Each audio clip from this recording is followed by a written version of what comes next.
Good morning, students. Hope all is well and you're safe. This is the lecture for April the 6th. As we left off, we ended with World War I.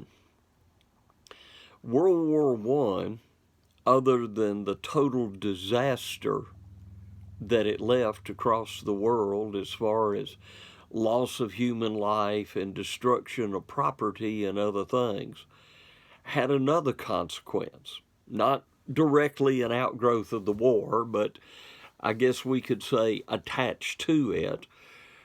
There will be a huge pandemic that will come along. It will ultimately be called the Spanish flu for whatever reason. And as a result of this Spanish flu, millions of more people will die. Pandemic, much worse, at least at that time, than the one in which we are now. But the world had been turned upside down by a war, and then for a period of a little over a year, it was turned upside down again by this terrible pandemic that took place. So, what is our situation in Europe? Basically, the war had shocked the system of values, beliefs, and traditions. And when I say shocked, I mean to the very core foundations. Writers, poets, theologians, other intellectuals lamented the decline and the imminent death of their society. It was a depressing time indeed. When you read some of the literature, it is amazing how writers could only concentrate upon the negative. And changes are going to occur in many, many lives as a result of all of this. Post-war writers are literally going to lament the decline of Western society. But then there's going to be a little interesting thing. In the late 19th century especially, what we will call German rationalism became very much part of the theological trend. Part of the growth of the Enlightenment was that people began to question the Bible, and during that time period, more and more people began to view the Bible, instead of being an inspired book, as being a humanly comprised book. In fact, they will come along and put together this elaborate picture of how the Bible was patchworked together. And in doing so, a lot of churches slipped into liberalism. Well, in 1919, a theologian by the name of Karl Barth will come along, and he will attack the liberal Christian theology that had embraced the idea of progress. His philosophy will actually be called Neo-New Orthodoxy. And so he is going to shake some of those foundations. I will say, he will not do away with them by any stretch of the imagination. Most of your major theological schools, even today, still embrace those liberal theologies. Harvard, that was established to train Puritan preachers, has now removed all religious symbolism from their school crest, just showing how far in the past they wish to place their Christian roots. And other universities have done the same thing. Okay, so we have that battle going on. Well, that belief that the Enlightenment brought about, that there was going to be just continual, gradual human progress on and on and on, this is shattered. People are looking at Europe and saying, this is not progress. This is destruction. This is setting ourselves back. And we're going to have to rebuild and come at all of this again. The scientific dream, and I'm going to say pseudo dream, of neutrality, that science is neutral.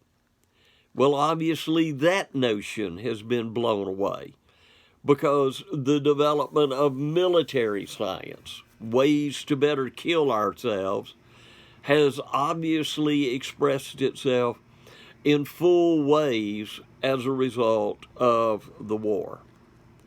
In a lot of European states, democracy took a huge hit. Now, American democracy is not shaken by World War I. If anything, it is actually strengthened. But in much of Europe, there are shock waves going every which way. And, of course, democracy is one of those things that they begin to look at and question, well, did this help bring about the war? Well, if you recall, that was not one of the causes we gave that led into World War I. Now, one positive thing is a lot of societies are going to finally franchise women. The United States and several European states are finally going to give women the vote. And so that is going to bring about a major change in the political scene. We've already mentioned in science and so on, Albert Einstein and his theory. And Einstein's theory is very difficult to sometimes summarize, and I guess the best way to summarize his theory is that he believed that it was no longer made sense to speak of space and time as absolutes. And there will actually come out of that a theory of the uncertainty principle. And this will guide physics for many, many years to come. You will have Sigmund Freud come along. And Freud will identify a conflict between the conscious and the unconscious mental processes that lay at the root of human neurotic behavior. And of course, Freud will start, in many respects, the modern process of counseling and psychology and so on that has become such a part of life in our world today.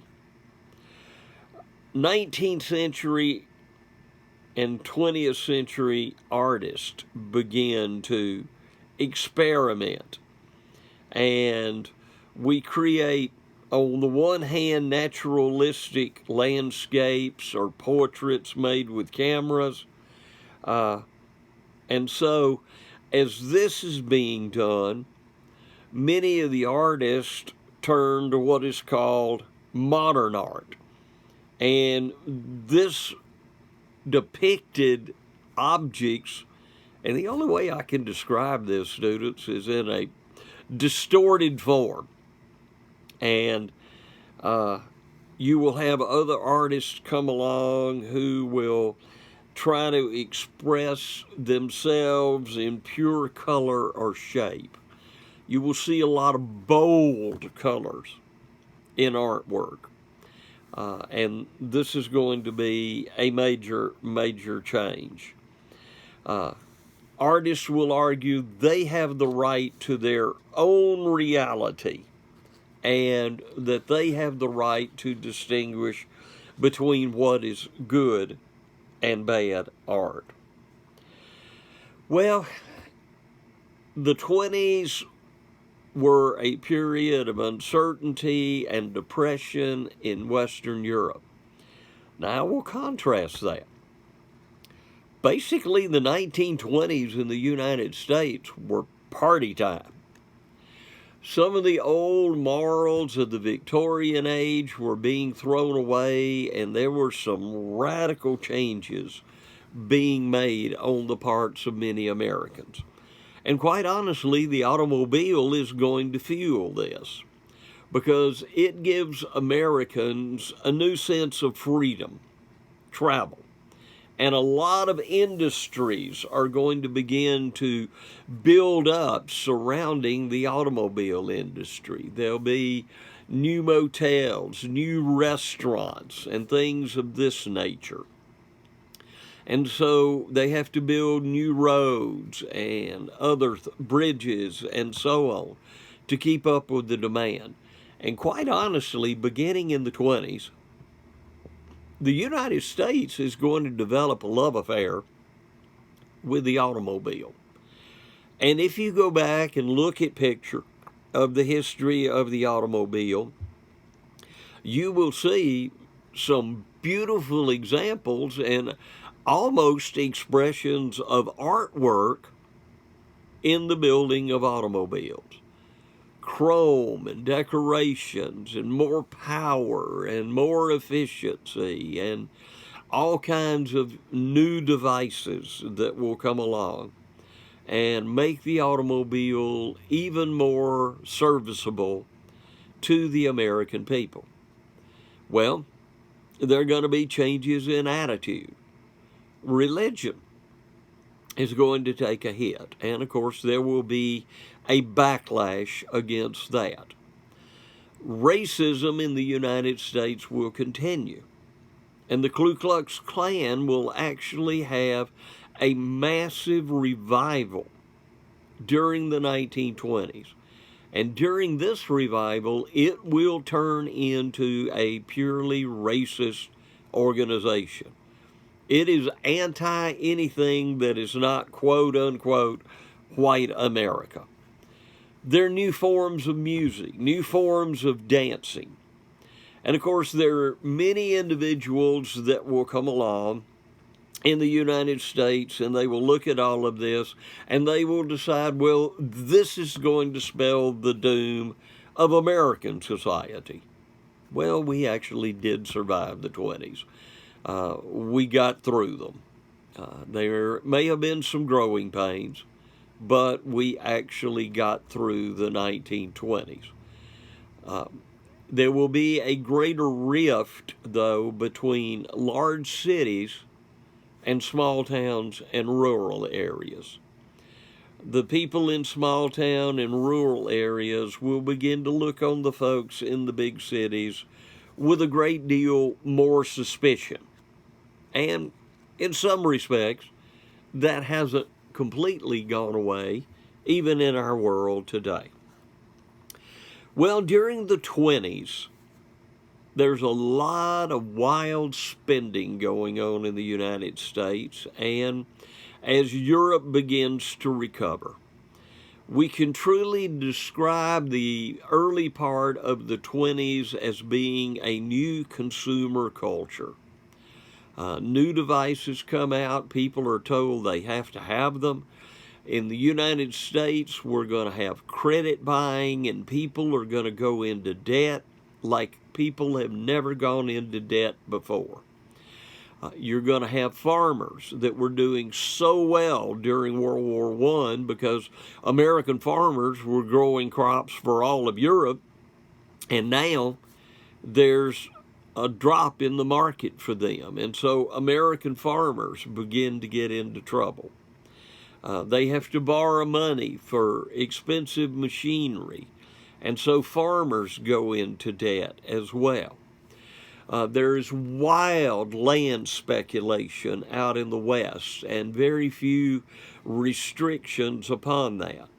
There's wild speculation in the stock market.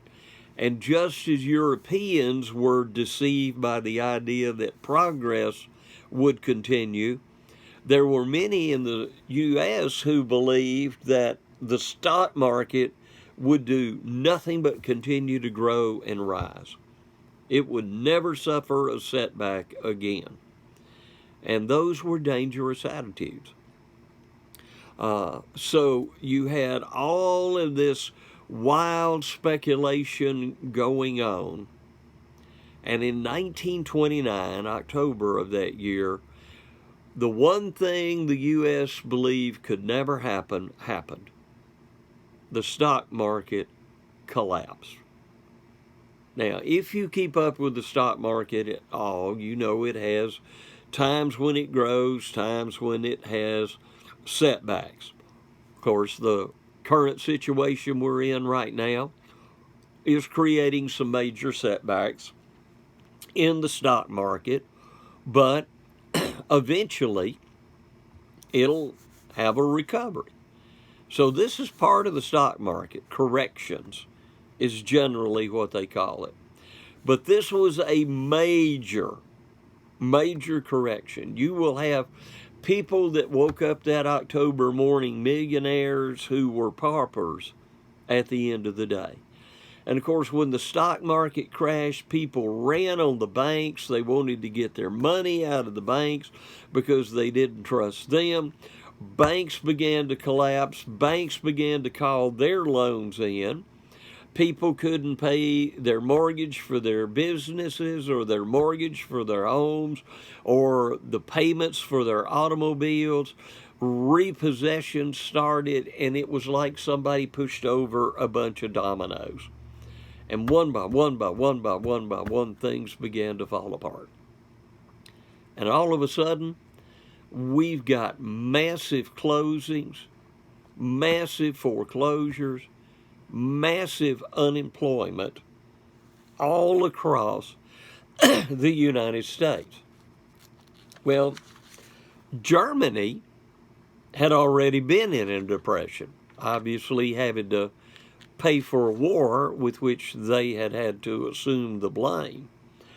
And so basically, excuse me, as the economy of the United States began to collapse, in essence, the economies all across Europe began to collapse.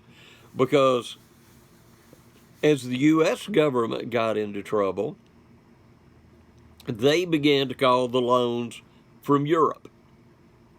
And so all of a sudden, one by one, not only just in the U.S., but honestly throughout the world, the economic dependence which nations had brought themselves into brought the world into a depression.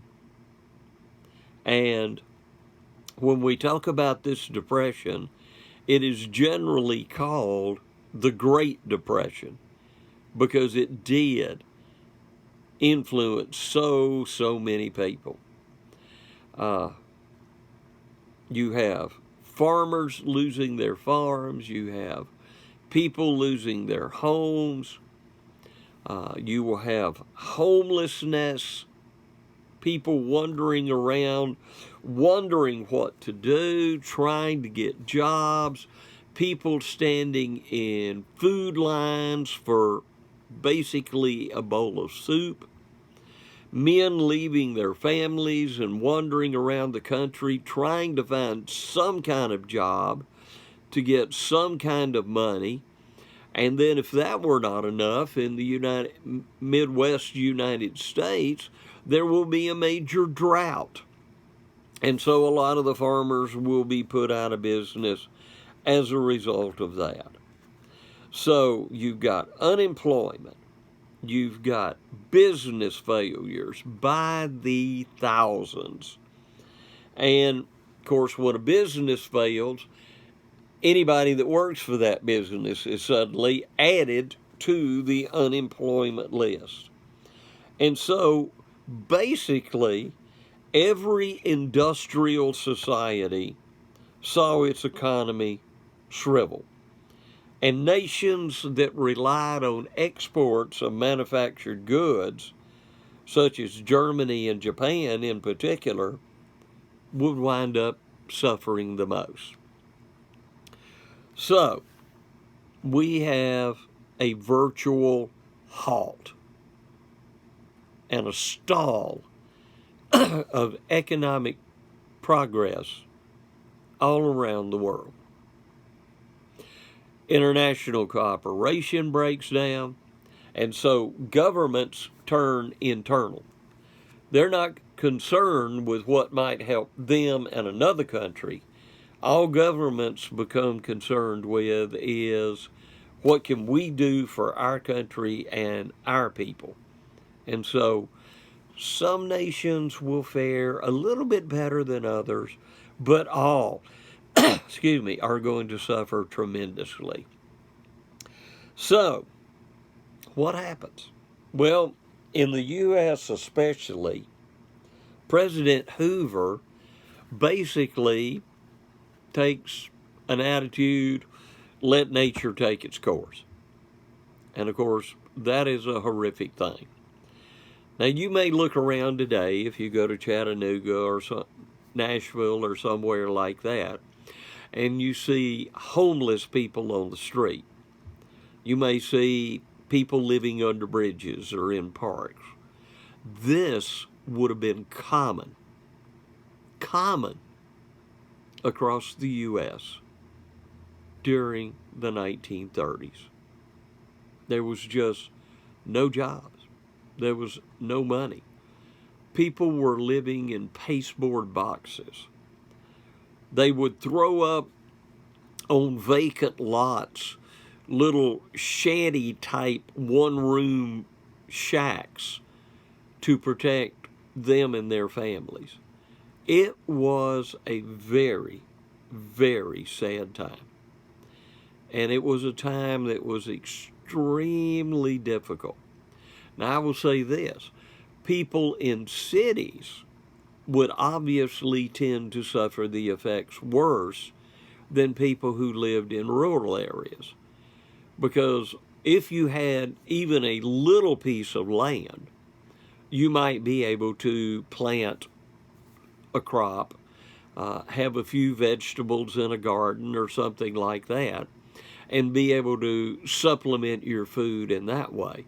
But obviously, there's not a lot of available land in cities, and people are not going to be able to have those shops. And so Hoover is basically not going to respond. And as a result of that, Teddy Roosevelt's cousins will run for president, interestingly enough, under the Democratic banner instead of the Republican banner, and he is going to win a national landslide. He will have majorities in both houses of Congress, and he will come along as a man of action. Now, I will say something. Roosevelt was pretty much raised in splendor, but he will become very often identified as being a friend of the common person. And so he will come up with a scheme that he calls the New Deal, playing off of Cousin Teddy. He will have 3 R's of relief. They will be relief, recovery, and reform. First thing he's going to do is try to shore up the banking system. Then he's going to begin to provide governmental jobs. Let's build highways. Let's build dams. Let's build hydroelectric product. Let's build airports and schools and facilities. And he's going to put artists and musicians and people like this to work. We're going to have farm subsidies. We're going to have guaranteed minimum wages. And Roosevelt will be the creator of our Social Security system, something that he will actually borrow in a very modified form from our friends in Europe. And so Roosevelt, in contrast to Hoover, is going to have the idea that it is imperative that the government become involved in this and help the American people.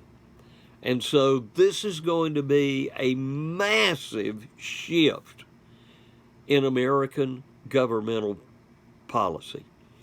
And let me say something.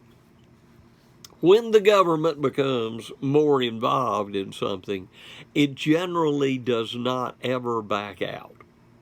It doesn't become less involved in that. And so the massive government buildup that we'll see during the Depression has definitely not gone away. In other words, it actually has increased even since then. Now, in all fairness, all of Roosevelt's measures helped some, but it did not end the Depression by any stretch of the imagination. So as we are headed into the 1940s, the Depression is still around, growing and impacting the lives of millions of Americans. Well, let's go to Europe. And instead of dealing with economics, let's begin to deal with politics. In Russia, the new party powers have now called themselves the Communist Party. And this Communist Party under Lenin is going to develop itself and its strength. And in doing so, in 1921, it is going to develop what we will call the new economic policy. Large industries, banks will come under state control. There will be some small-scale industries that, I'm going to air quote, technically will have some private ownership, but this is going to be extremely limited. Russia will electrify itself, and I mean with electric power. It will establish technical schools to train technicians and engineers. And in 1928, Joseph Stalin will emerge as the new Soviet leader, and he will literally work to transform the Soviet Union from a predominantly agricultural economy to a leading industrial power in the world. Now, he will transform Russia in a lot of other ways as well.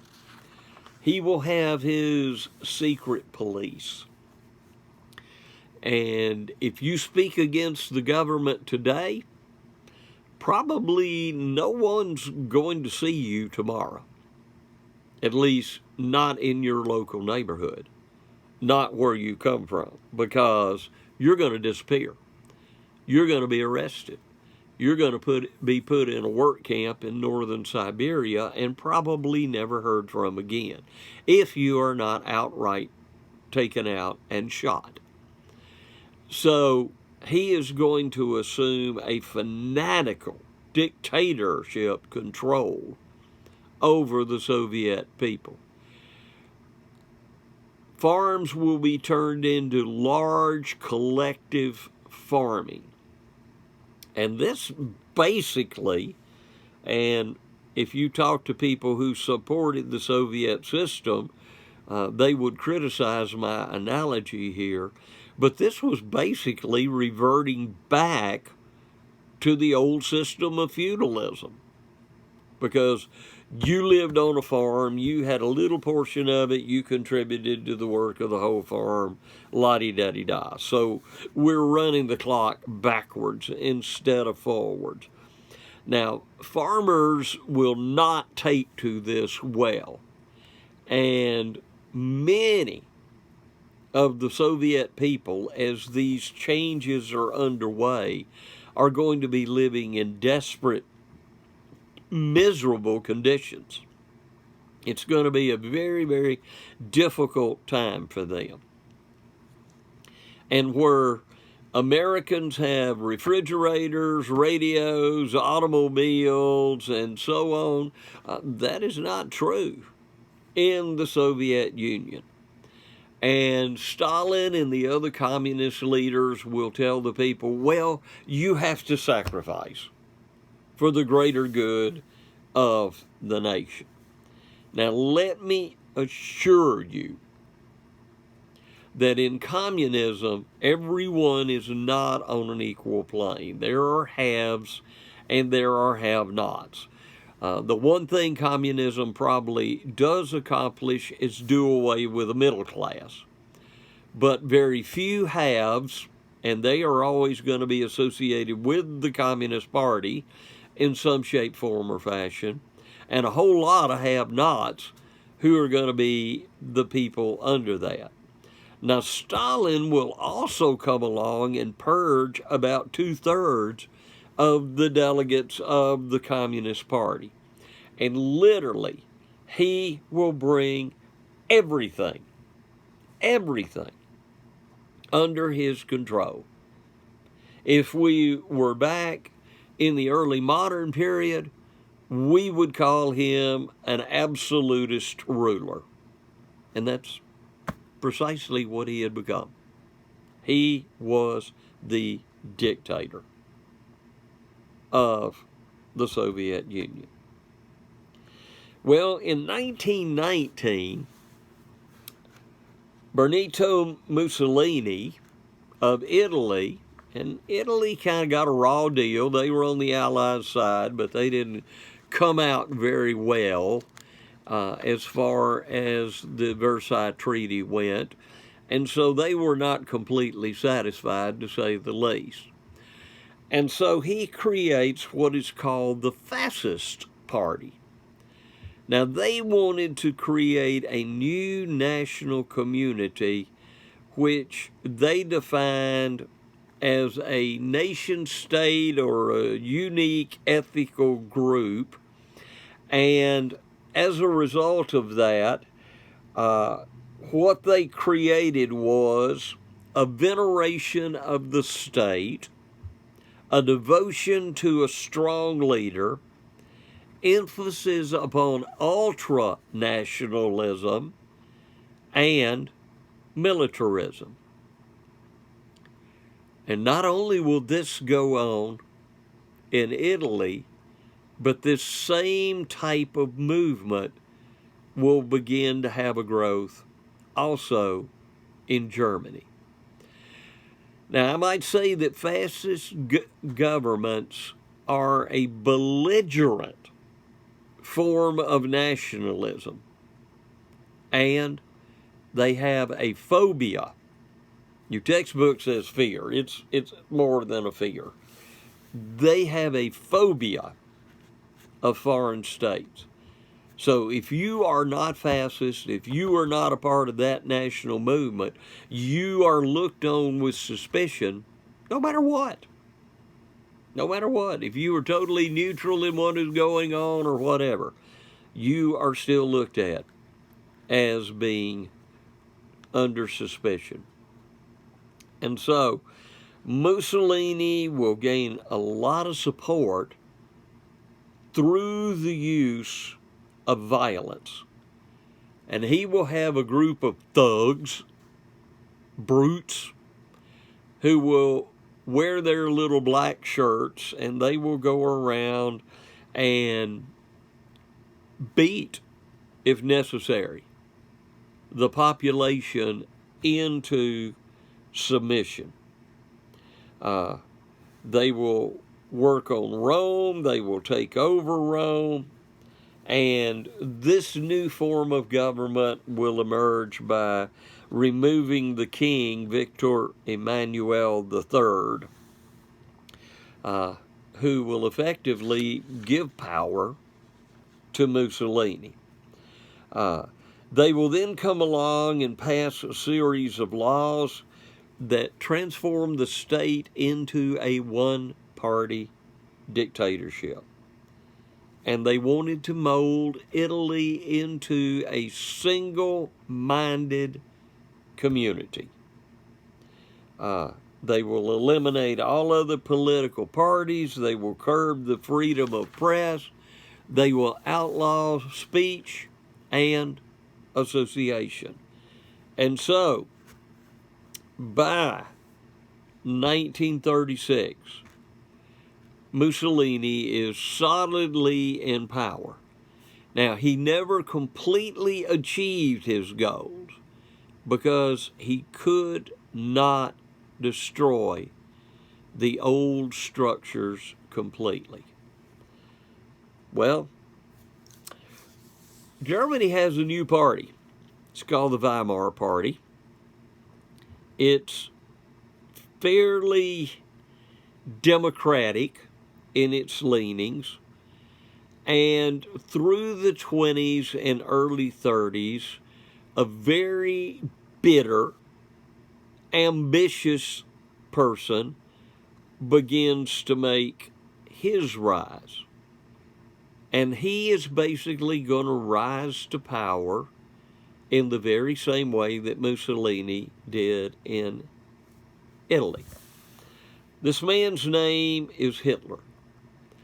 And what he is going to be able to do is attract the disillusioned people, many of whom blamed Germany's efforts at democracy for the defeat in World War I. And he will take these dissatisfied, upset, disillusioned people, and basically he is going to build tremendously upon their needs and their fears. Now, let me say this. Hitler's a psychopath by any stretch of the imagination. But he did some things that worked well for him for a time. Now, Hitler had an idea, and I'm not trying to use profane language here, but I will say what he said. He said, if you say something long enough, loud enough, and convincing enough, you can convince people that hell is heaven. And he did. He's going to create a myth of German superiority. Well, if you create a myth of German superiority, you've got to explain why Germany lost the war. So we're going to have to find somebody that we can blame for losing the war. And Hitler immediately, using eugenics, that scientific racism that we have talked about, finds his scapegoat. And his scapegoat are the Jewish people. They brought about the defeat of Germany. And so you have this myth of superiority. You have someone that you can blame and beat up upon. And so what else do? You tell your people, look what they did. Look how they mistreated us. Look how bad the Versailles Treaty was for us. And so he points fingers at everyone else and literally fans the flames in the hearts of the German people. The lower middle classes, ruined shopkeepers, farmers, discharged white-collar workers, disenchanted college students, they're going to think that this is some kind of siren call coming out of Hitler. And between 1930 and 1932, his Nazi party will become the largest party in Parliament. And he will develop a mass political movement by massive demonstrations. So what does he begin to do? Well, he flaunts one of the conditions of the Versailles Treaty. He begins an arms buildup. Oh, he begins a training program and a militarization program in Germany like none ever before. And he will have massive military demonstrations, marching armies, bands, flags, celebrations, everything to be able to pull the nation together, actually in an idea of political nationalism. Now, underneath, Hitler will have his brown shirts, and these will be his armed thugs that will be going around making sure people that are not fully for Hitler become for him. And so they will be creating many, many problems behind the scenes. And as he gains influence and power, he will ultimately become Chancellor of Germany. By the way, Hitler was not a German. He was an Austrian. He was only a corporal in World War I, so he was not a great military person, to say the least. And that will prove to be of great benefit to his enemies as the war rages on. Well, in the process of all of this, he will have a special group that he will develop within the government/military. It will be called the SS. They wore black uniforms. Instead of having the typical German symbols on their officers' hats and uniforms, they had either two lightning bolts, symbolizing the SS, or a skull on their helmet and hats. This is going to symbolize what the SS really was. They were Hitler's killing machine. Some will serve in the regular military, and they will do anything but honor the typical protocols of war. They will actually take American prisoners taken during the Battle of the Bulge, put them in a field, back trucks up, and machine gun them down. Totally against the Geneva Convention. But this is how the SS worked. And the SS will be the ones who mainly run the concentration camps. Now, the concentration camps have multiple purposes. Yes, Hitler took his scapegoat, the Jews, and wanted to exterminate Europe of the Jewish race. But he also had death in work camps for anyone who disagreed with him, who spoke against him, who he did not think was a part of his great superior race. You know, I'll depart here a second. The Germans hosted the 1936 Olympics. And I really wonder what went on in Hitler's mind when in the 100-meter dash, a black American beat his two superior Aryan runners. And I really wonder what went through his mind when that same black athlete, Jesse Owens, turned around and beat him in the 200 meter in convincing fashion. He found out that his, quote, superior athletes weren't all as superior as he had built them up in his own mind.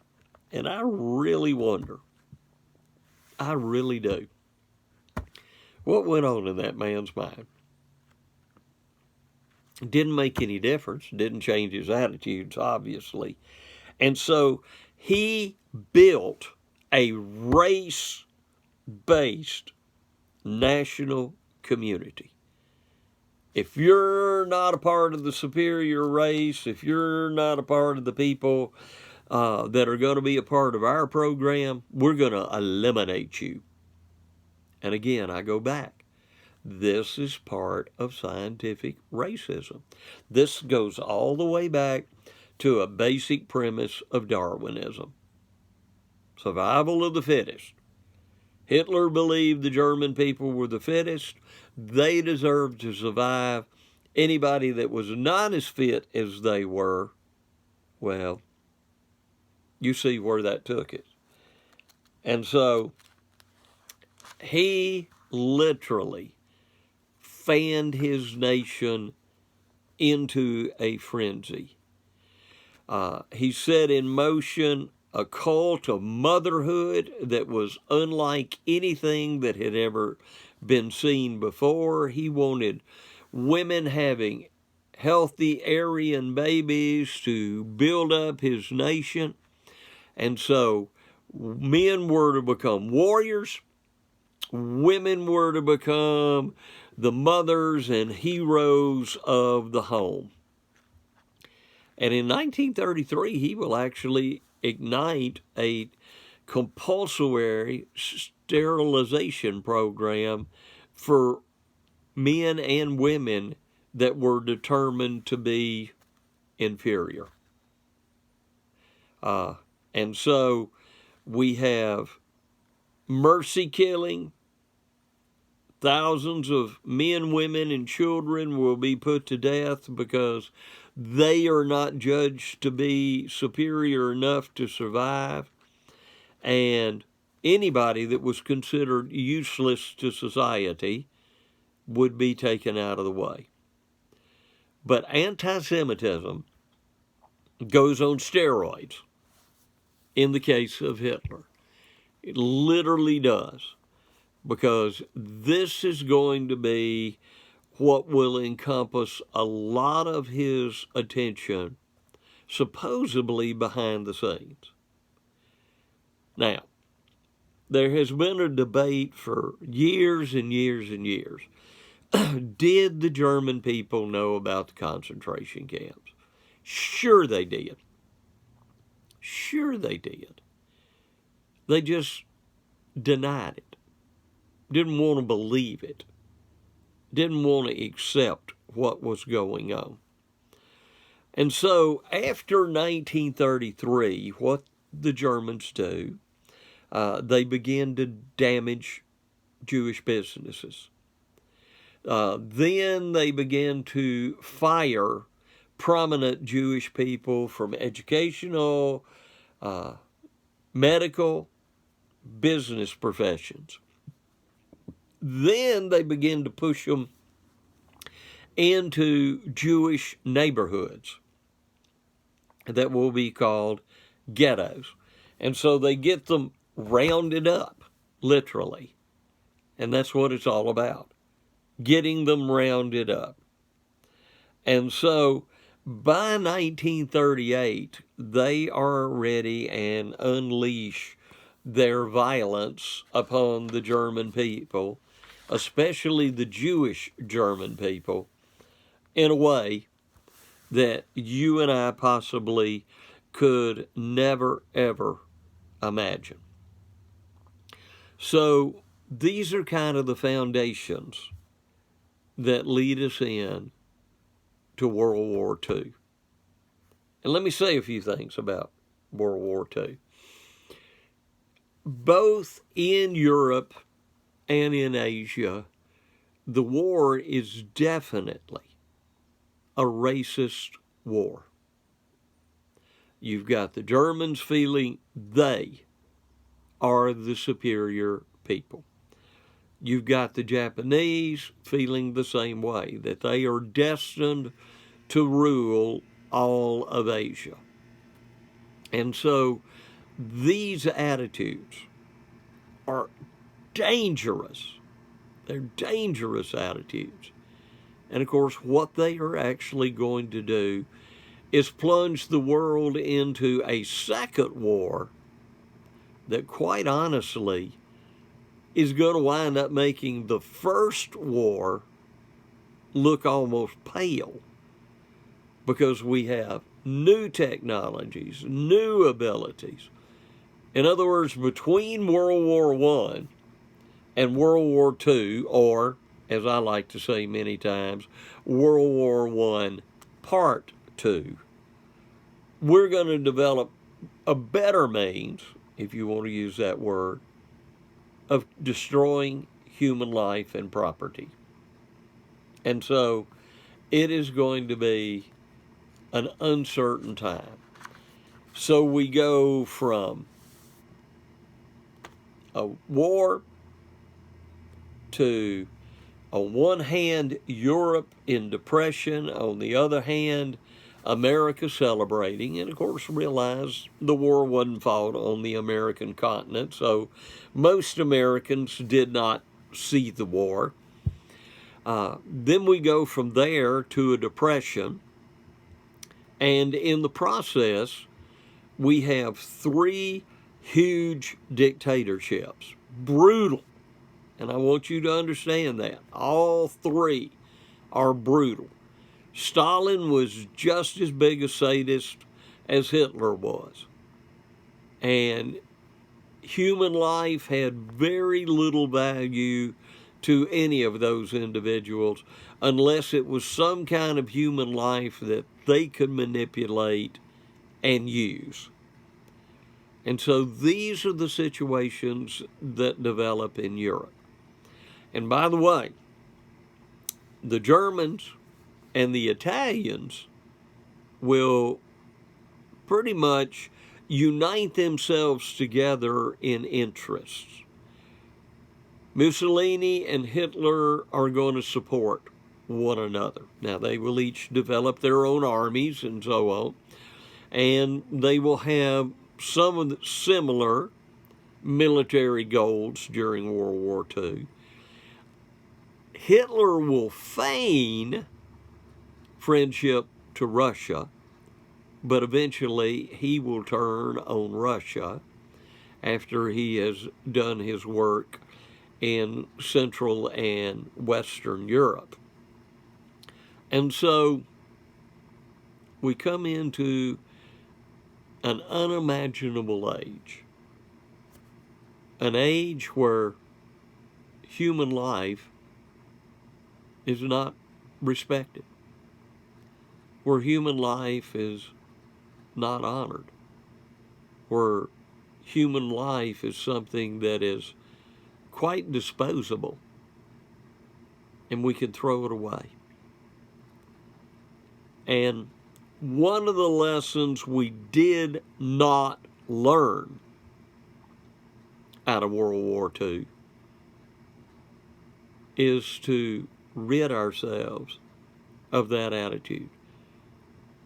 There's still places in our world today where human life is cheap.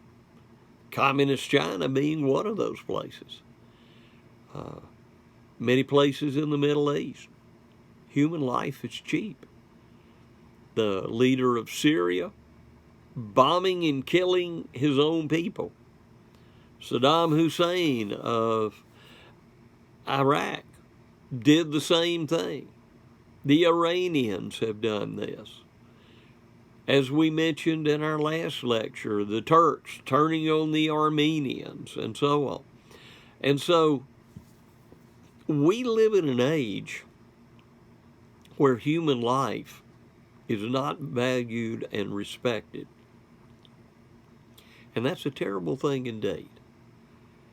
Maybe one of the lessons I would hope you would learn as a result of this course would be a greater respect for human life. Not just here in the United States, not just folks you know here at home and so on, but all over the world. All over the world. A little story.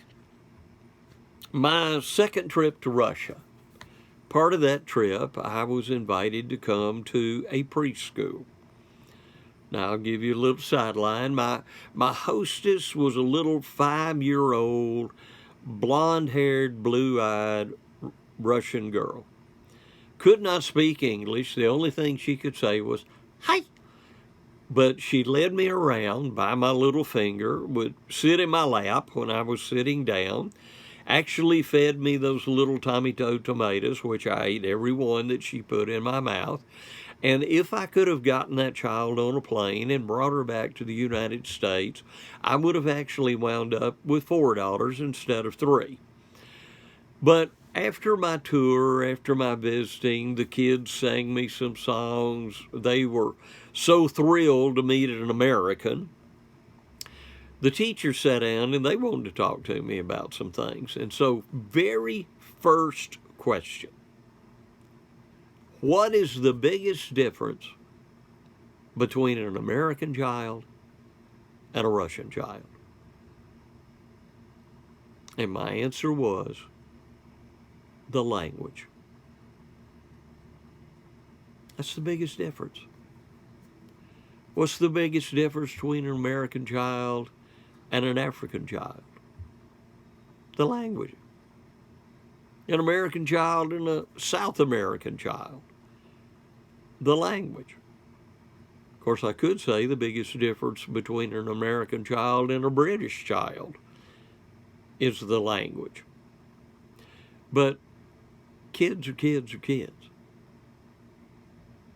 And if people in the world could recognize that, if we could get rid of these notions of scientific racism, and they haven't all gone away, if we could get rid of those notions, if we could learn to respect and actually practice a teaching of Jesus to treat others as we would want them to treat us, would we not have a whole lot better world than what we have today? I think we would. I think we would. So let's pause and let's kind of summarize here. How did, and I'm going to go ahead and include the Japanese emperor, how did these 4 powerful leaders rise in the vacuum of the 1930s? Well, most people were distracted. As I said earlier, nations were looking internally, and so they weren't paying a whole lot of attention to what was going on in the other nation states around them. Britain and France had been so shocked by the war that they were basically in a mood to do anything to appease anybody, just so Europe didn't go back into another war. And so basically, they let a whole lot of things slide until it was just simply too late. Hitler had already come to such a point of power and had his people at such a frenzy that the only way he was going to be stopped was militarily.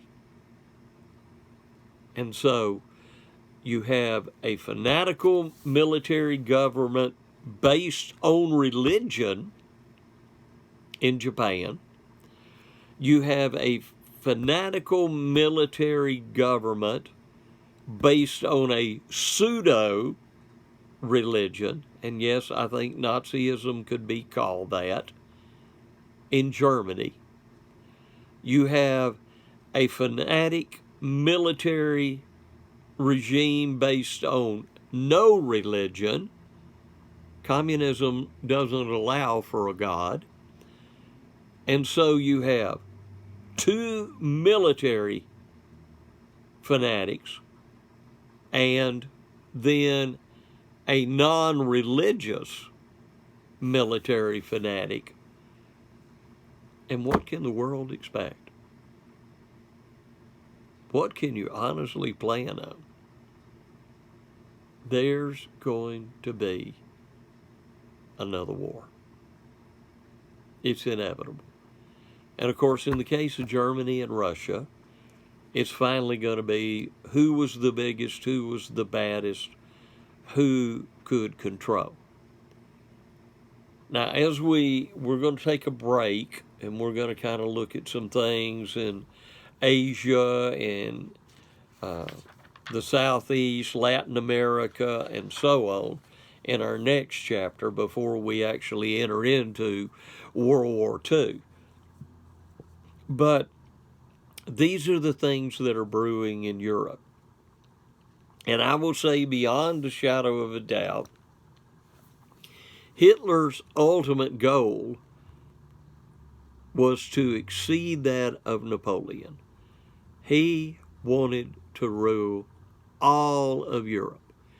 Whatever it took, ever how many lives would have to be lost, whatever policy he might have to put in place, Hitler literally wanted to rule Europe from the Pacific to the Atlantic. Those were his ultimate goals. Thankfully, he was not the military genius that he believed himself to be. And this turns out to be a very good thing for the people that will wind up being on the opposite side of his aspirations. And so this is the world of the 1930s. Right before World War I talked about a smoking powder keg. Right before World War II, we have another smoking powder keg. The war to end all wars, World War I, is about to turn into an unprecedented failure. Instead of ending all wars, it's going to lead to a war that is even more catastrophic than the one people have just fought. So that's our world as we enter the 1940s. What's going to happen? But as I say, we're going to take a little pause. We're going to look at a few other places, and then we'll come back and we'll consider World War II.